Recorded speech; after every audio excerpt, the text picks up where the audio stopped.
Good, happy Monday evening, April 2020. I'm Riley King, and welcome to this evening edition of the Riley King Newscast, right here on the Riley King Network. We have a lot of news to get to this Monday evening, so let's begin.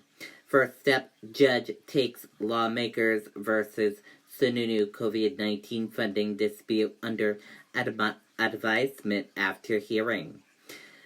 Separation of powers case focuses on who has final say over how 1.25B in federal CARES Act relief funds are spent. Let's take a listen to that video from WMUR News 9.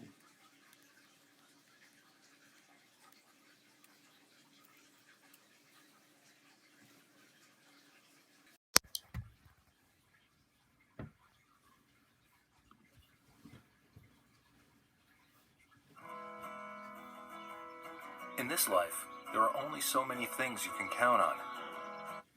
Good afternoon, Sean. The issue is simple. Can the governor spend the $1.25 billion the state is receiving from the federal government to combat the coronavirus as he sees fit? A group of legislators is suing the governor, claiming he needs the approval of the Joint Fiscal Committee. The 2-hour hearing took place with just the judge and court personnel in the courtroom, everyone else appearing remotely. The lawyer for the legislators says the Constitution gives the power of the purse to the legislature, and the governor cannot override that and usurp it even in an emergency. New Hampshire Solicitor General says that while the power to appropriate the funds lies with the legislature, the Joint Fiscal Committee is not an appropriating body, adding that decisions sometimes need to be made within minutes without time to convene a committee, something foreseen in the statutes dealing with a state of emergency. Those statutes provide the governor fairly extraordinary spending powers to meet what is a fairly extraordinary public emergency. We believe the question before the court is whether the governor needs to follow the law as the emergency appropriation statute requires. Before the judge even gets to the merits of the case, he'll have to decide whether or not the legislators have the standing to sue. No word yet on when the judge will make his decision, but he did say he understands time is of the essence. Reporting live in Manchester, Ray Brewer, WMUR News 9. Okay, and there you go on that video and that report. And now let's take a look at your COVID-19 in New Hampshire, what you need to know information. And here's a look at that COVID-19 in New Hampshire information. There are 1,392 number of people in New Hampshire have tested positive for COVID-19. There are 762,449 number of people in the United States who have tested positive. 41 number of deaths from COVID-19 in New Hampshire. 198 number of people who have been hospitalized with COVID-19 in New Hampshire. And 40,478 number of deaths from the United States from COVID-19.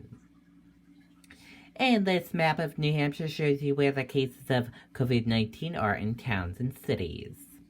Nashua, 131 cases of COVID-19. In this chart right here, new cases each day in New Hampshire.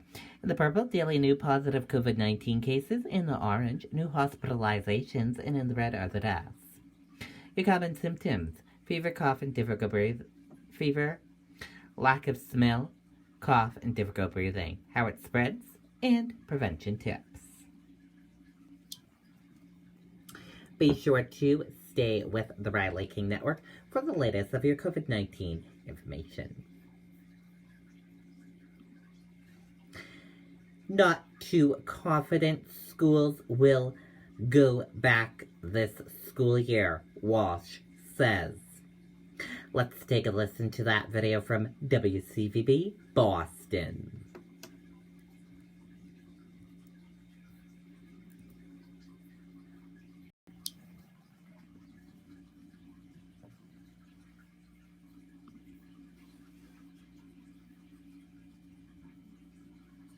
I thought we were going shopping. Yeah, I already started without you. I'm sorry.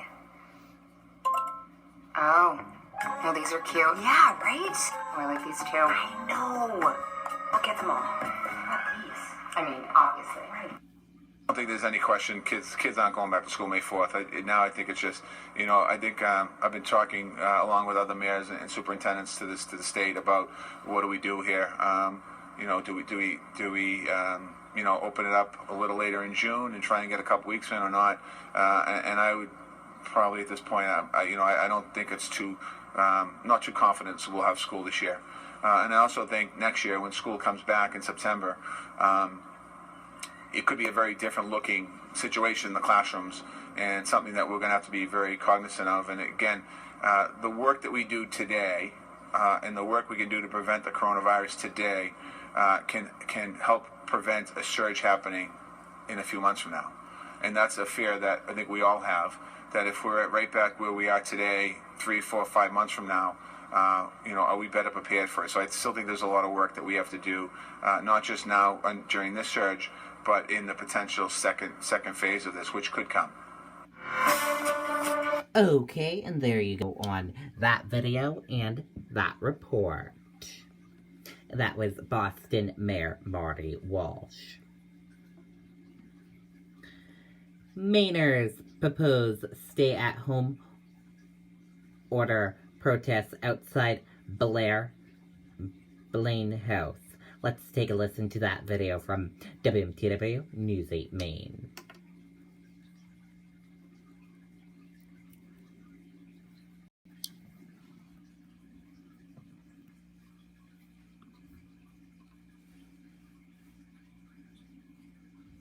The Bachelor's Listen to Your Heart is addictive and fun. And for these single musicians, I'm falling in love with you. it's just heating up. Trevor just feels right. I can't see anything going wrong. But we can. Oh my God. It's about to hit I actually know Trevor because I'm friends with his ex. a fever pitch. The lying and the cheating. Did that happen? Something they don't want from you for what? The Bachelor presents Listen to Your Heart, new tonight on ABC.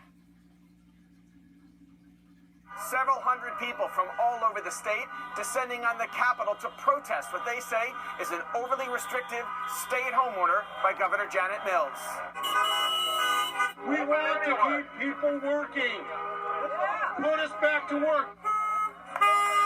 The protesters' message, everyone is essential. Small business owners who provide 60% of Maine jobs said they can't survive their forced shutdown. We need the governor to get other opinions. This is not a dictatorship.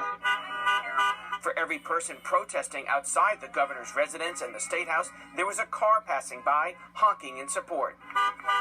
They're quarantining everyone and not just sick people. Instead of cutting commerce in all 16 counties, all of which now have coronavirus cases, the protesters said the governor should consider reopening counties with the fewest cases first. And start with the small businesses being able to open. We can do it responsibly, and that we've been trained up now for 4 weeks to wash our hands, keep our distance. Most protesters today did not practice social distancing, but many wore facial masks. Republican politicians say the governor is excluding them from discussions about restrictions or easing them. When are we going to discuss actual objective benchmarks, not shifting goalposts on how long we're in lockdown? Governor Mills says she wants to return to normal, but the best way to revive the economy is to defeat the virus. In Augusta, Phil Hirschkorn, WMTW News 8. Okay, and there you go on that video and that report.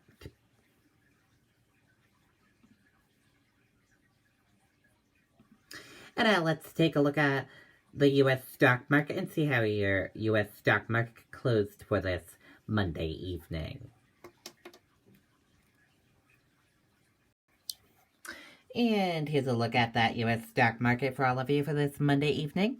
Your Dow Jones Industrial Average closed in the red and went down. Your Nasdaq closed in the red and went down. S&P 500 closed in the red and went down. Gold closed in the green went up. Oil closed in the red and went down. US 10-year closed flat. Euro/USD closed in the red and went down. And VIX closed in the green and went up.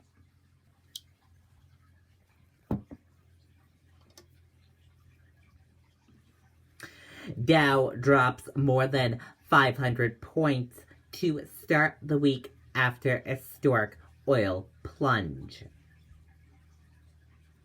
Stocks fell sharply on Monday, restraining after back-to-back weekly gains as a historic decline in U.S. crude prices reside concerns about the economic damage being done by the coronavirus shutdowns, a delay in funding for the depleted Small Business Resource Loan Program also weighed on a sentiment.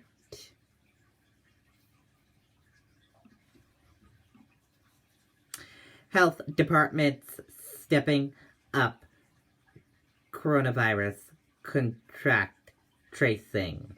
Let's take a listen to that video from CBS this morning.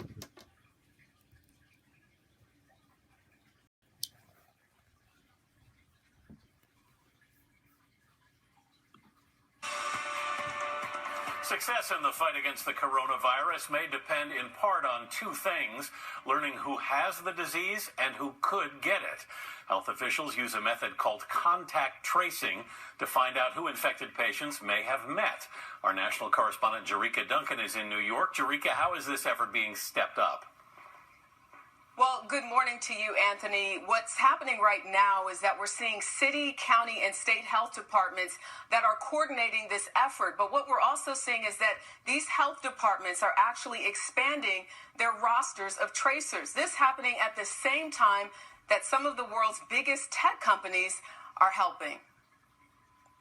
What date did you start to feel like you had some kind of symptoms? In Salt Lake County, which has more than half of Utah's 3,000 plus COVID cases, they're aggressively stepping up contact tracing. We know it's important to not just know who the positive case is, but who in an infectious disease, who they have been in contact with. Gary Edwards is executive director of Salt Lake County Health Department. Are you testing the people in that house as well when you identify someone who has tested positive for COVID-19? If it is a household, we do want those family members tested, yes, because that has been especially close contact. In contact tracing, a person who tests positive tells the health department who they've been in contact with.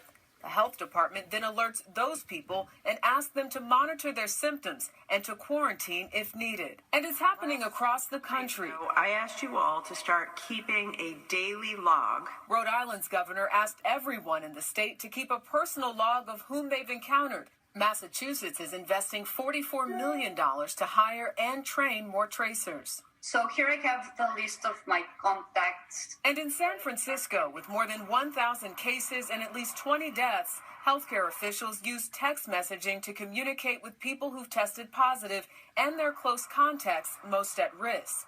For every new case, there are 3 to 5 close contacts. Dr. Mike Reed is with the San Francisco Department of Public Health.